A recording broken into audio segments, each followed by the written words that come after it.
Hello, പുതിയൊരു വീഡിയോയിലേക്ക് എല്ലാവർക്കും സ്വാഗതം. അപ്പം ഇന്ന് കാലത്ത് എല്ലാ ആടുങ്ങളേനും പുറത്തേക്ക് വിട്ടപ്പോൾ ഈ ഒരു ആട് പ്രസവിക്കാറായ ആടായിരുന്നു. അപ്പോൾ അതിനൊരു പ്രസവത്തിൻ്റെ ഒരു ആരംഭം ഉണ്ടായിരുന്നു. കാലത്ത് തന്നെ പ്രസവിക്കുമ്പോഴേക്കും ഉച്ചയുണ്ടായിരുന്നു, 1:30 കഴിഞ്ഞിട്ടുണ്ടായിരുന്നു, 1:45 ആയി ഉണ്ടായിരുന്നു. അപ്പോൾ ഞാൻ ഇതിന് ഇങ്ങനെ കണ്ടപ്പോൾ തന്നെ ഉച്ചയ്ക്ക് ആടും കൂട് വൃത്തിയാക്കിയിട്ട് വേഗം ബാക്കിയുള്ള ആടുകളെയൊക്കെ കൂട്ടിലാക്കി. പിന്നെ അവരുടെ അടുത്തേക്ക് പോയാൽ ഇതിനെ കാണില്ല. പിന്നെ ഇങ്ങനെ ഇതിൻ്റെ അടുത്ത് തന്നെ നിന്ന് തൊട്ടുകൊഴിഞ്ഞിട്ടൊക്കെ ഇട്ട് നിന്ന്. പിന്നെ ഇത് രണ്ടാമത്തെ പ്രസവമാണ്. അങ്ങനെ 1:45 ആകുമ്പോഴേക്ക് ആട് പ്രസവിച്ച്. പിന്നെ ഒരു 10 മണി 11 മണിയൊക്കെ ആകുമ്പോഴാണ് ഇങ്ങനെ വയ്യായിക തോന്നിയത്. വിട്ട പാടൊന്നും അങ്ങനെ കുഴപ്പമുണ്ടായിരുന്നില്ല. വിട്ട പാട് ഇങ്ങനെ വെള്ളം കുടിച്ചില്ല. എന്നാലും ഒരു 10 മണിയൊക്കെ ആയപ്പോൾ പിന്നെ ഇങ്ങനെ കിടക്കുക തന്നെ ആയിരുന്നു. പിന്നെ അങ്ങനെ നിൽക്കുക കിടക്കുക അങ്ങനെയൊക്കെ ആയിരുന്നു. അങ്ങനെ കുഴപ്പമൊന്നുമില്ലാതെ പെട്ടെന്ന് തന്നെ പ്രസവിച്ച് 2 കുട്ടികളുണ്ട്. ഒരു കൊറ്റൻകുട്ടിയും പെടക്കുട്ടിയും ഉണ്ട്. അപ്പോൾ ഒരു ചാക്കൊക്കെ ഇട്ടിട്ട് വേറൊരു ചാക്കിലേക്ക് ആ കുട്ടികളെ കൊടുന്ന് കെടുത്തിയത് അവരെ മേല് മണ്ണാവണ്ടാച്ചിട്ട്.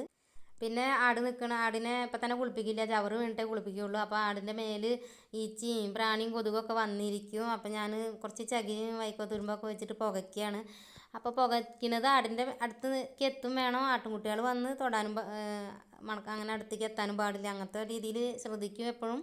അങ്ങനെ പുകയ്ക്കുമ്പോൾ പിന്നെ കൊതുക് തിരി വെക്കുന്നതിനേക്കാളും നല്ലത് ആട്ടുംകുട്ടികൾ ഇപ്പം തന്നെ കൊതുക് തിരി ശ്വസിക്കേണ്ട വെച്ചിട്ട് പുകയ്ക്കുക ചെയ്യുക.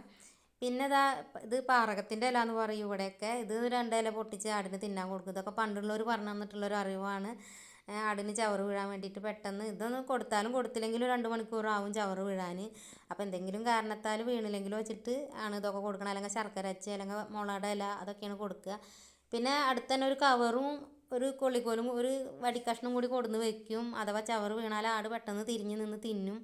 അപ്പോൾ ആടിനെ കെട്ടിയിടും ചെയ്യും കേട്ടോ. അപ്പം തന്നെ കുറച്ച് കഴിഞ്ഞാൽ കെട്ടിയിടും. എന്നിട്ട് ആട് ചവറ് തിന്നണ്ട വെച്ചിട്ട് കെട്ടിയിടും. പിന്നെ കുട്ടികൾ എഴുന്നേറ്റ് നിന്ന് പാലൊക്കെ കുടിക്കൽ തുടങ്ങി. ആരോഗ്യക്കുറവുണ്ടെങ്കിൽ അവർ പെട്ടെന്ന് പാല് കുടിക്കുകയൊന്നുമില്ല. ആരോഗ്യം ഉണ്ടെങ്കിൽ പെട്ടെന്ന് പാലൊക്കെ കുടിക്കും. ആരോഗ്യക്കുറവുണ്ടെങ്കിൽ വിറ്റാമിൻ്റെ മരുന്ന് അങ്ങനെയുള്ളതൊക്കെ കൊടുക്കണം, പാലൊന്നും ഇല്ലെങ്കിൽ. അങ്ങനെ ചവറൊക്കെ വീഴൽ കഴിഞ്ഞ് 1:45 പ്രസവിച്ച് 3:45 ചവറ് വീണ്. 2:45 2 മണിക്കൂറാണ്. അതിൻ്റെ ഉള്ളിൽ ഞാൻ സമയം നോക്കി. അപ്പോൾ 2 മണിക്കൂറിൻ്റെ ഉള്ളിലാണ് ചവറ് വീണത്. അതൊക്കെ കഴിഞ്ഞിട്ട് പിന്നെ ആടിനെ ഞാൻ മുന്നേ വീഡിയോയിലൊക്കെ കാട്ടിയിട്ട് ഉണ്ട്. നന്നായിട്ട് കുളിപ്പിക്കലൊക്കെ പിന്നെയാണ് ചവറൊക്കെ വീണതിൻ്റെ ശേഷം ചെയ്യുക. ചവറ് ഒരു കുഴി കുത്തി കുഴിച്ചിടും. കുറച്ച് ആഴത്തിൽ തന്നെയാണ് കുഴി കുത്തുക. എന്നിട്ട് ചവറ് കുഴിച്ചിടുക ചെയ്യുക. പിന്നെ നായ്ക്കളൊന്നും മാന്താതിരിക്കാൻ കുറച്ച് മുളകും പൊടിയൊക്കെ അതുമ്പോൾ വെതറുതൊന്നും പണ്ടുള്ളവർ പറഞ്ഞു തന്നതല്ല കേട്ടോ. അതൊക്കെ ഞങ്ങളുടെ ഒരു ബുദ്ധിയിൽ തോന്നിയതാണ്. കാരണം കോഴിയൊക്കെ ചത്താലൊക്കെ കുഴിച്ചിട്ടാൽ നായ്ക്കൾ വന്ന് മാന്തും. അപ്പോൾ എന്ത് ചെയ്താലും കുറേ കൊള്ളിക്കോലും അതും ഇതൊക്കെ ഇട്ട് മൂടിയിടുകയൊക്കെ ചെയ്താൽ അതൊക്കെ മാറ്റിയിട്ട് നായ്ക്കൾ മാന്തിയിടും. അപ്പോൾ കുറച്ച് മുളകും പൊടി കുഴിച്ചിട്ട് കൊടുത്ത് വെതറി കഴിഞ്ഞാൽ അവർ വന്ന് മണക്കില്ല, വേഗം പോവും. അങ്ങനെയൊക്കെയാണ് ചെയ്യാറ് കേട്ടോ. പിന്നെ കുളിക്കലൊക്കെ കഴിഞ്ഞിട്ട് പച്ചവെള്ളം വെച്ചിട്ട് നന്നായി തല നനയ്ക്കില്ല, ഉടലൊക്കെ നന്നായി കഴുകി കൊടുത്തിട്ട് പിന്നെ കുറച്ച് ചൂടുവെള്ളം അതിൻ്റെ ശരീരത്തിലൊക്കെ ഒഴിച്ചു കൊടുക്കും. ശരീരത്തിന് വേദനയൊക്കെ ഉണ്ടെങ്കിൽ മാറാൻ വേണ്ടിയിട്ട്. അപ്പോഴേക്കും അത് ചീറി പൊളിക്കൽ തുടങ്ങി കുട്ടികളെ കാണാനായിട്ട്. അങ്ങനെ ഓടുകയാണ് കുട്ടികളുടെ അടുത്തേക്ക്. പിന്നെ ഇളം ചൂട് വെള്ളം കട്ടി കുറവിൽ കുറച്ച് പിണ്ണാക്കും കുറച്ച് തവിടും ഇട്ടിട്ട് കട്ടി കുറവുള്ള കഞ്ഞിവെള്ളമാണ് കൊടുക്കുക. പിന്നെ അതൊക്കെ കുടി കഴിഞ്ഞിട്ട് കുറച്ച് പ്ലാവിൻ്റെ ഇലയും കെട്ടി കൊടുത്തിട്ട് അങ്ങനെ വൈകുന്നേരത്ത് കൂട്ടിലാക്കുക ചെയ്യുക. പിന്നെ വിടൊന്നുമില്ല. അതൊക്കെ ചെയ്യുമ്പോഴേക്കും 5 മണി ആയി ഉണ്ടായിരുന്നു കേട്ടോ. പിന്നെ രാവിലെ വിട്ട് ആദ്യം എല്ലാ ആടുകളെയും വിടുന്നേക്കാളും മുന്നേ തന്നെ ഇതിനെ വിട്ട്. എന്നിട്ട് ഇന്നലെ ചെയ്ത പോലെ തന്നെ മേലൊക്കെ വെള്ളമൊഴിച്ച് നന്നായി കഴുകി അവിടെയൊക്കെ നന്നായിട്ട് തണുത്ത വെള്ളം ഒഴിച്ച് കൊടുക്കണം, കല്ലപ്പൊന്നും വരാതിരിക്കാൻ വേണ്ടി. ഇപ്പോൾ കുറച്ച് പാലൊക്കെ തിങ്ങി നിൽക്കുന്നുണ്ടാവും. കുട്ടികൾ നന്നായിട്ട് കുടിക്കുന്ന വരെ നന്നായി അങ്ങനെ നല്ല പാലുണ്ടെങ്കിൽ കുറച്ച് കറന്ന് കളയണം, അല്ലെങ്കിൽ കുട്ടികളെ കൊണ്ട് കുടിപ്പിക്കണം.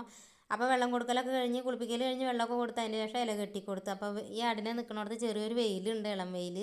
അപ്പോൾ അവിടെ കൊടുത്ത് നിർത്തിയത് ഉണങ്ങിക്കോട്ടെ വെച്ചിട്ട്. മുറ്റമൊക്കെ നല്ല നനവാണ് ഇന്നലെ മഴ പെയ്ത കാരണം. അപ്പോൾ ഒരു തരം ഈച്ചയും അതൊക്കെ ഉണ്ട്. അപ്പോൾ ഈ വെയിൽ കൊണ്ടിട്ട് അങ്ങനെ ആടും കുട്ടികളും അങ്ങനെ നിൽക്കുകയാണ്. അപ്പോൾ ബാക്കിയുള്ള ആടിനെയൊക്കെ വിട്ടിട്ട് പുറത്തേക്ക് എന്നത്തെയും പോലെ കെട്ടിയതിന് ശേഷം ആണ് പിന്നെ ഇവരേനെ തിരിച്ച് കൂട്ടിലാക്കുകയുള്ളൂ. പിന്നെ കൂട്ടിലാക്കിയിട്ട് കൂടെ അടച്ചിടുക ചെയ്യുക. എന്താ വെച്ചാൽ പിന്നെ ശ്രദ്ധിക്കേണ്ടല്ലോ, കൂട്ടിലാണ് പിന്നെ ഇലയൊക്കെ കെട്ടി കൊടുക്കുക. നായ്ക്കൾ വീടിൻ്റെ ബാക്ക് ഭാഗത്ത് കൂടെ ഒന്നും വരുന്നത് കാണില്ല.